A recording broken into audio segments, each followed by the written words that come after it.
Preocupación existe por la cifra de menores heridos y fallecidos en medio de balaceras en nuestro país. De hecho, en las últimas horas, un menor de edad resultó herido de gravedad tras ser baleado, esto en la población La Pincoya, a lo que se suman niños de 11 años, recordemos que falleció en la comuna de Peñaflor. Para hablar de este tema estamos en contacto con Candy Fabio, oficial de protección de UNICEF en Chile. Candy, bienvenida a Canal 24 Horas, ¿cómo te va? Muy buenas tardes. Hola, buenas tardes Andrés. Muchas gracias por esta entrevista y por el interés de que podamos conversar cómo estos tipos diversos de violencia están afectando la vida de los niños. Sí, un tema que vuelve a repetirse, Candy, lo hemos visto y yo lo relataba, los casos de estos últimos días, pero el año pasado ya cerramos con más de 50 niños, niñas fallecidos, menores de edad, en balaceras. ¿Cómo ven ustedes como UNICEF estas cifras que crecen? El año pasado creció un 20% más o menos respecto al 2023. ¿Cómo lo están viendo? Bueno, es una preocupación, al igual que para todos, me imagino, los televidentes de este noticiero, pero también para la ciudadanía en general. Y entendemos que también para el gobierno, para las políticas públicas que al parecer no logran ser efectivas en una protección más integral. ¿Qué quiero decir con esto?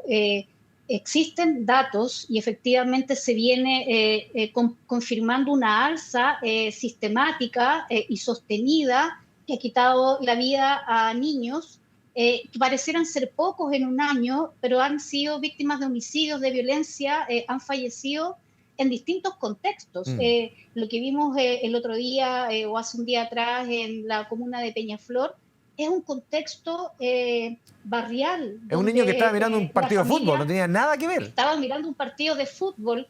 Y eso habla también, Andrés, de que estamos hablando de una sociedad demasiado lastimada, que cualquier tipo de dificultades, de diferencias, se están resolviendo a través de la violencia que termina como víctima con los niños, en un espacio donde debieran ser seguros, debieran ser protegidos, sobre todo considerando que estamos en época de vacaciones, donde los niños merecen descanso y merecen protección más que nunca.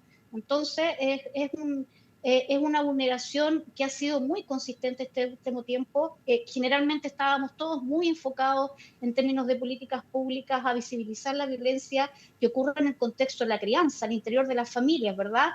Pero también esta violencia se ha extendido en los entornos y los niños se han visto gravemente afectados.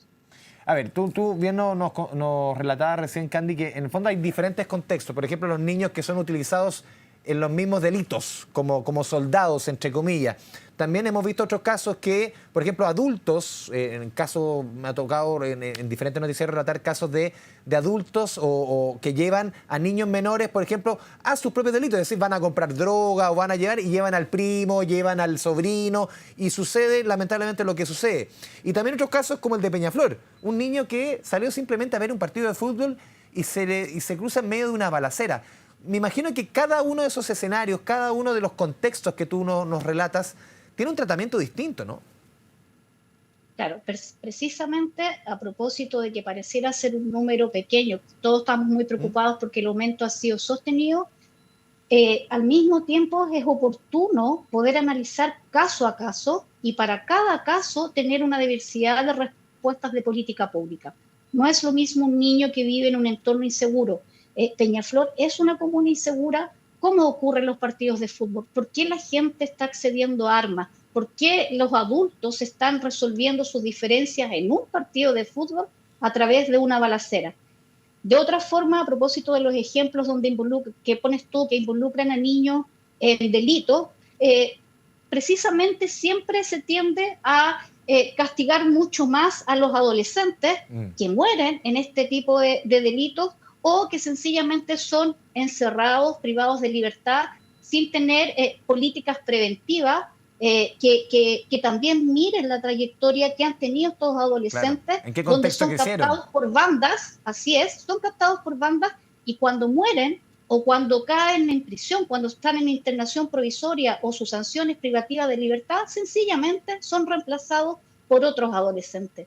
Por eso las políticas tienen que, más que ser reactivas, tienen que ser preventivas. Y en ese contexto, a propósito de que todavía estamos hablando de un número acotado, si nos comparamos con otros países de la región, es importante entonces actuar de manera efectiva, organizada y coordinada. Esto no es un problema solo de seguridad. también hay otras tensiones, hay otras violencias a las cuales los niños se enfrentan cotidianamente y también sus familias. Por eso es importante actuar a tiempo. Candy, ¿ustedes ven como UNICEF al Estado de Chile? Hablo del Estado porque va mucho más allá del gobierno. ¿Ustedes ven al Estado de Chile preocupado por esta situación? ¿Ven que el foco se está poniendo correctamente? ¿Que hay una preocupación por este tema, una preocupación real por esto para bajar estos números? Yo creo que es importante que efectivamente uno escucha a los distintos sectores desde UNICEF, valoramos a los distintos sectores que manifiestan sus preocupaciones, sin embargo, las políticas que puedan interrumpir este tipo de vulneraciones efectivamente tienen que ser políticas de Estado, que existan primero los recursos necesarios en cada uno de los territorios y que la seguridad involucre, las políticas de seguridad involucren también a las familias y las comunidades. Los niños deben ser protegidos por todos, pero también por las políticas, y estas deben responder a lo que las familias y los niños especialmente requieren en los territorios para que éstas sean más efectivas. Incluso hay que considerar también, Andrés, la opinión de los propios niños en este contexto de cuáles son las soluciones, de cómo se debieran proteger estos espacios. ¿Qué significa entonces acceder a un partido de fútbol con la familia, acompañado, los horarios, etcétera, etcétera? Cómo los espacios públicos y comunitarios son retomados por las comunidades en beneficio de los propios niños. Y en ese contexto, efectivamente, hay diferencia y por eso cuesta que las políticas se mantengan y que tengan una visión de Estado concreta. ¿Qué quiero decir con esto? No puede ser, por ejemplo, que la seguridad solo esté pensando en cómo más adolescentes son privados de libertad o cómo algunas políticas o algunas propuestas legislativas tienen que ver con castigar más a los adolescentes y no a los adultos que los usan. O en este contexto de balacera, cómo se genera una política de Estado de seguridad efectiva en términos del desarme. Eso es reactivo. Desarme me refiero a las armas, ¿verdad? El acceso es ¿Cómo se impresionante, trabaja preventivamente, cómo Candy? se está facilitado. Pero en lo preventivo, efectivamente, que iba a ese punto, tiene que ver también cómo las propias comunidades cuentan con herramientas concretas y con recursos, Andrés, con recursos concretos donde ellos piensan por las autoridades locales las soluciones, las pueden llevar a cabo con recursos consistentes, permanentes, sostenibles. Pero también cómo las familias acceden a buenos trabajos, a horarios donde puedan estar con sus niños, donde los niños y los adolescentes principalmente no sean captados entonces por estas bandas criminales. Los niños puedan permanecer en el sistema educativo, los niños tengan interés y se les promueva y se desarrolle ese interés por permanecer en la escuela. Un niño que está fuera del sistema educativo, ahora estamos en una cuestión circunstancial, vacaciones de verano, Claro. pero un niño que sale del sistema educativo no es responsabilidad solo del niño, hay que pensar en soluciones preventivas que parten también en los ámbitos educativos, pero también escuchando a los adolescentes en términos de lo que requieren de verdad para poder permanecer en el sistema. O sea, recojo de tus palabras que esto es francamente multidimensional, no pasa solamente por una política de seguridad, pasa por una política educativa, por temas de obras públicas, por construcción de espacios verdes, de luminaria, de espacios deportivos, lo que hablabas tú del mercado laboral, de los horarios. O sea, esto es mucho más allá que poner, porque el discurso es fácil muchas veces la mano dura y caer fuerte, y esto es mucho más profundo que ello. Así es, políticas integrales. Chile ha avanzado en términos normativos en contar, por ejemplo, con una ley de protección integral que crea este sistema de garantía. Sin embargo, para que el sistema opere a nivel territorial, requiere contar con todos los recursos, requiere que los recursos lleguen a tiempo, requiere que los recursos no se pongan en riesgo, por ejemplo, en la discusión parlamentaria, y sea todo lo contrario, todos los parlamentarios de todos los sectores puedan valorar las políticas que se han creado, políticas de Estado que han pasado de un gobierno a otro, pero que requieren ser revisadas para incrementar los recursos y no para ponerlos en riesgo.